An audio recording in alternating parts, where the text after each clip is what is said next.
facilities is costly. It's cost prohibitive.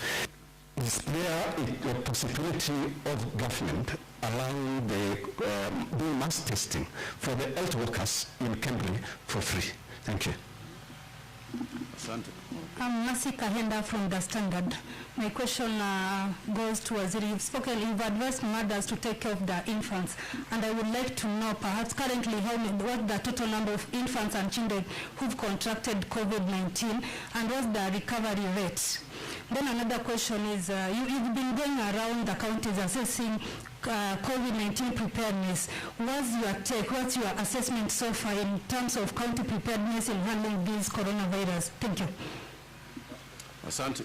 Well, my name is Alan Machana from KTN. When I was here and Bwana Governor, maybe Bwana Waziri will be within Nyandarua, Nakuru, and now here in Kericho. And they've also been in other parts of the country. And there's a culture where governors were actually touted as the first line of defense by the president. And they were given the minimum expectation of just equipping 300 isolation beds. And as my colleague Akinado Mwangi said that maybe some governors could not be having tangible isolation beds. From your end, the visits you've been making to the counties, have you done your due diligence to ensure that whoever those tangible beds in those isolation facilities in the various counties? Thank you. Asante. Thank you very much. Let me start with the last. I think the last one and the first one were very close together in terms of the number of beds and the possibility. But there are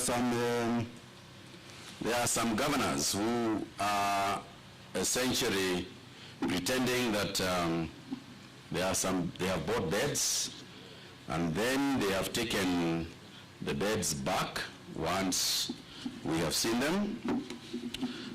First, I am not aware of such a governor. Secondly, considering where you are asking from, you are a member of the Fourth Estate.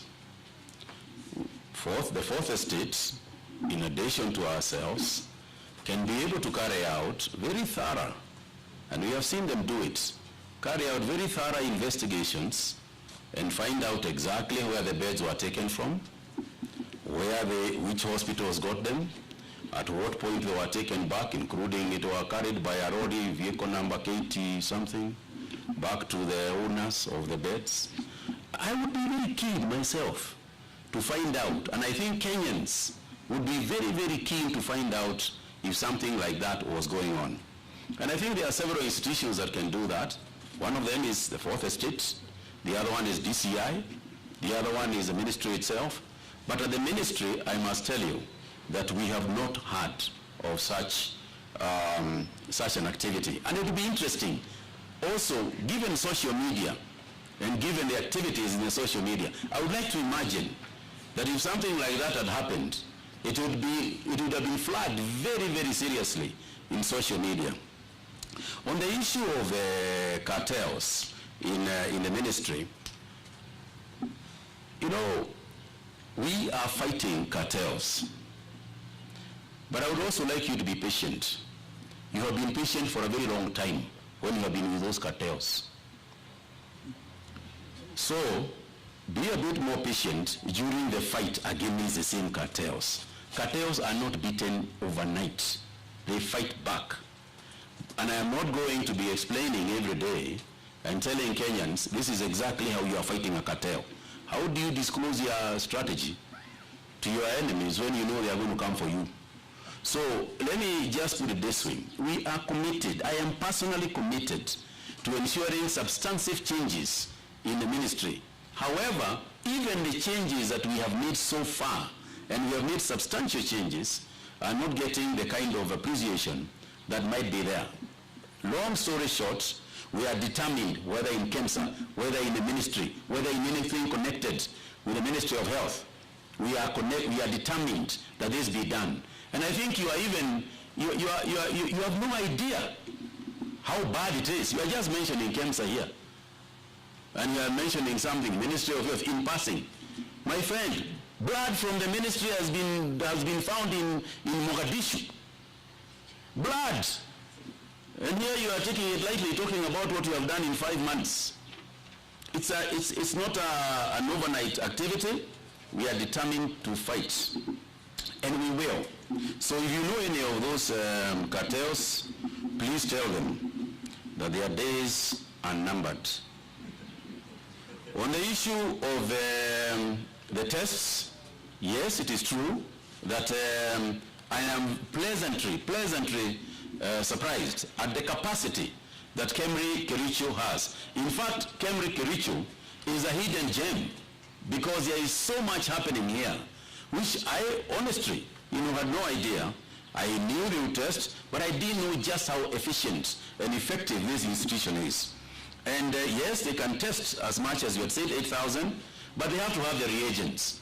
Now, on the issue of the reagents, it is a global concern. It's a global challenge. It is not that the Ministry of Health is not fighting to get these reagents. We are fighting as much as we can. Don't forget we used to test 100, 200, 300 people per day. Now we are on to 4,000, 7,000, 8,000 even. It is according to the availability of the reagents. When we get the reagents and we are searching for them across the globe, there is no place where we don't have people, where our embassies are not fighting. For example, in the United States, where the reagents for the machines here come from, you know what is happening in the US. They have got a serious problem there, COVID-19 problem. So obviously what they are doing is using the reagents for testing their own people before they release the reagents to us. And that's why we have kept on saying, going forward, let Kenyans know we need to have our own local production of pharmaceutical products. And I even say that even if our products are slightly more expensive, if our production costs, because our volumes are less, our production cost is likely to be higher. But even if our production cost is higher, even if we buy at slightly more money from our local manufacturers, let it be so.